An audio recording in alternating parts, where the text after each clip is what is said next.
Welcome, and this time I'm going to demonstrate to you another important component of the Java Swing package, which is JSlider. Okay, so for JSlider, I'm going to create a new project. Okay, next, this one is JSlider demo. Okay, JSlider is one of value setting components. So we're going to right click on this one, delete this main. Okay, right click on that one, create a new JFrame form, copy this project name, paste it into here, finish. And then right now you have a JFrame here. Okay, on this frame, I'm going to put this one is a JSlider. Okay, JSlider, working with this JSlider is like this. Okay, let's just say this one is a value settings. It's normally used to set an integer values from a range of values from 0 up until some values or any range of integer values of your preferences. So we'll name slider volume, let's say. Then by default, if you click on this slider and you click on properties, you'll see that this one is for value setting, and the minimum value that you could set is 0, and the maximum values that you could set is 100, and the current values is 50. You'll see over here 50. Okay, 50. The one, if you move the slider to this 0, it is gonna be 0, and if you move the slider to this place, it's gonna be 100. Okay, 100. Okay, then we're gonna be able to do some further thing with this slider. Let's say you can change this one into, let's say, instead of 100, you're gonna put it into 200. Okay, instead of this one, instead of the minimum values is 0, we're going to change it to something else, but I'm just gonna keep them as default.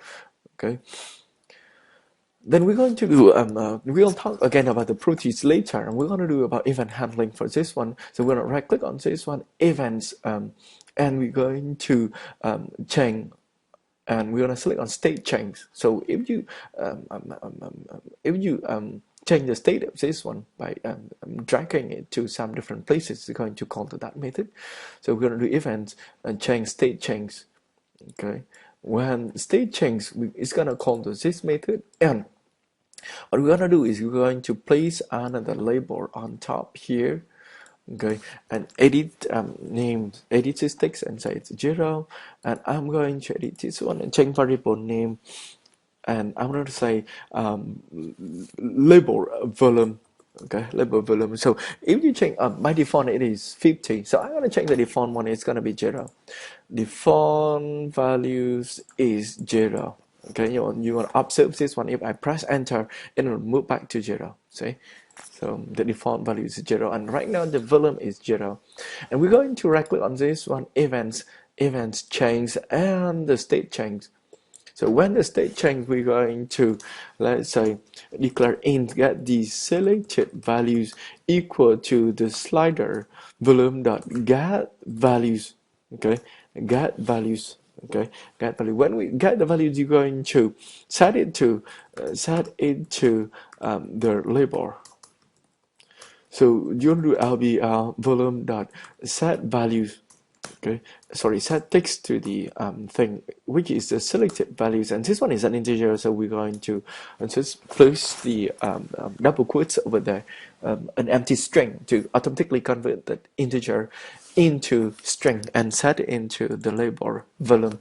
Okay, and set into the label volume. So if you run this one by pressing F6, okay, by pressing F6, you'll see this one. So right now currently it's 0, and if I move it, okay, 1 2 3 4 5, so on and so forth. See, so if I release it now, it's 42. Okay, release it's 42. So this one is about basic properties of the slider. Okay, so it can help the it is for value setting from minimum value to maximum values.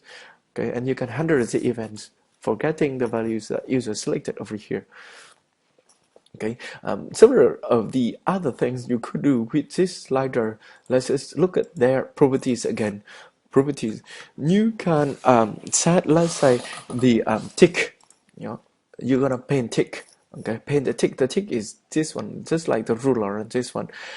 And let's say paint tick. Let's say I'm going to put the I want to specify the major tick spacing is, let's say, 20. Okay, 20 values each. So you'll see it paint tick. It's 20 values each here. Okay, 20 values each. Then beside the major tick, you can set also the minor tick. Let's say 10 spaces. Okay, 10 values for each minor tick. So you see this one is the minor tick. Okay, so if you run this one, you'll see the tick is displayed. Okay, so this one is 10. Okay, this one is 20. Okay, this one is 10 and this one is 20. And the special point about this is I can use it's a 16. It's not on the tick there. It's not on the tick. It's 16. It's not a 10. It's not 20. Okay. But then if you want to, you can always snap the value to the tick only. Okay, to the tick only by changing the property, which is if you click on this one, click on properties, and you're going to select snap to tick. Right now, you see.